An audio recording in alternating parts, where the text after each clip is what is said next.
Now, Lady, the conference is going ahead. They are deliberating. Reports are being delivered, financial report, organizational report, but an ANC NEC member, Dr. Gwen Ramokgopa, who also is in the SGO, is with us. Dr. Gwen Ramokgopa, just the essence of the conference so far. How is the conference proceeding? What can South Africans anticipate throughout the course of the day today? The conference is definitely in session, and yesterday the opening took place a few hours before time. A few hours late, and that was mainly because of many delegates who were not pre-registered from their provinces, and we had to attend to them. But President opened the conference with a political report, and we now are in session. We are receiving the organizational report. We'll receive also the financial reports. We are in a closed session, but we just thought that we should assure our members who are out there and the people of South Africa that indeed conference is in session, and we are reflecting on the work we've done to really renew the ANC so that it's better placed to serve the people of South Africa based on its historic mission. But we're also reflecting on the difficult issues that we need to put our heads together, working with the various stakeholders that are there, our branches, the leadership from regions, from provinces and national, the alliance structures, and other fraternal organizations that are here. Those deployed in government, ministers, deputy ministers, parliamentarians, we are all here to really reflect on how we can put South Africa on a better footing of recovery and reconstruction, because our transformation is not yet done. A truly non-racial, non-sexist and prosperous South Africa is not yet achieved. Dr. Ramokgopa, so that we don't keep you, when can we anticipate that credentials will be tabled today, particularly once you are done with the organizational report and the financial report? When can you expect those credentials to be tabled?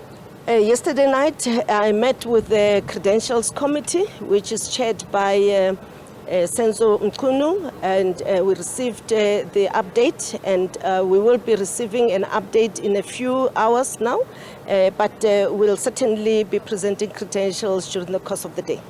Are all delegates now fully registered? In KwaZulu-Natal, there are about 20 delegates not yet registered. What is the main hiccup? Is it the issue of the replacement of delegates, the alternate delegates that are now being put in instead of the first delegates that could not attend the conference? What is the main hiccup with the registration?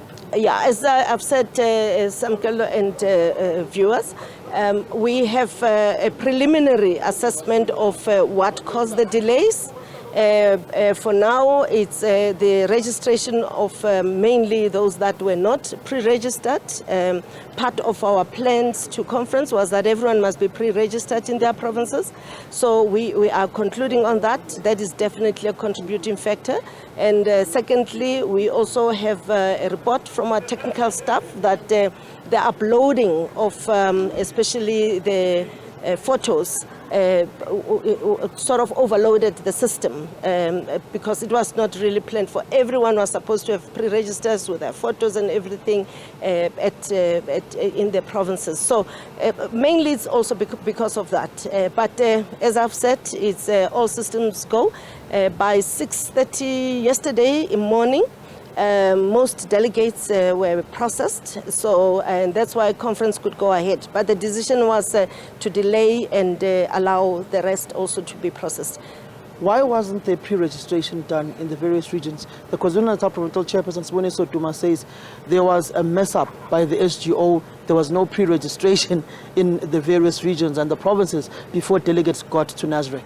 Yeah, I don't want to get into that. I'm just saying that the pre-registrations in provinces was not done. In most provinces was not done.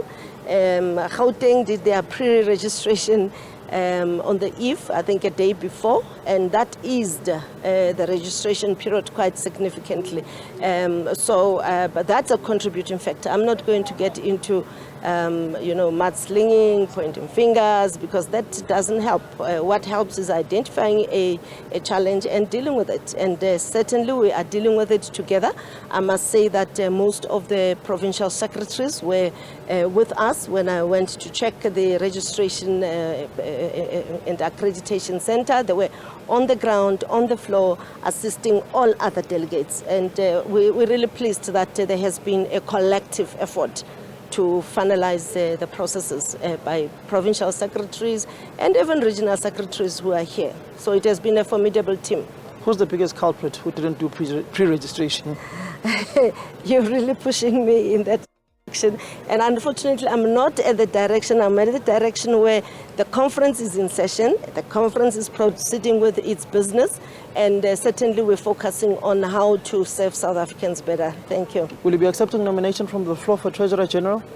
Can I deal with it when it comes? But certainly there are those that have asked me to consider that. And I have said, should that come, I am available to assist the organization in whatever position that I'm asked to assist. And I think it's known, I've served the organization regardless of whether one is in a position or not. Mine is to say wherever you are a leader of the African nation. Whether you are at a branch level or NEC level or whatever, we must always be humble servants of our people. So you'll pay salaries on time?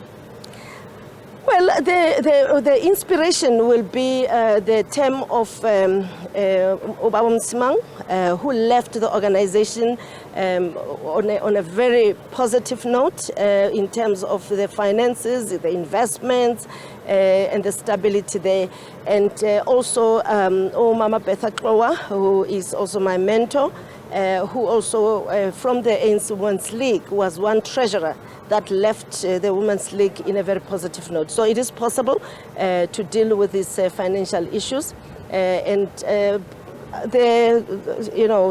experience in the city, managing billions, being accountable for that in the executive, and also, when I went back in 2017 to the Gauteng Department of Health, at the core of the problem of the collapse and, the life as a diminished tragedy was the finances. And we managed to be able to put the finances stabilized, service providers, big and small, paid, and services provided to our various clinics and hospitals. So it's an area where you, as a leader, must make sure you have the technical people and also you plan ahead in terms of the budgeting and the financial needs of the organization. I don't think the problems that are there were not preventable. Thank you. Thank you very much, Dr. Gwen Ramokgopa. Well, certainly looking forward to seeing you if you were to get into the Treasurer General's office, if the balance sheet will be able to be healthy, knowing that some have left it in a very, bad state in the financial reports that we've seen.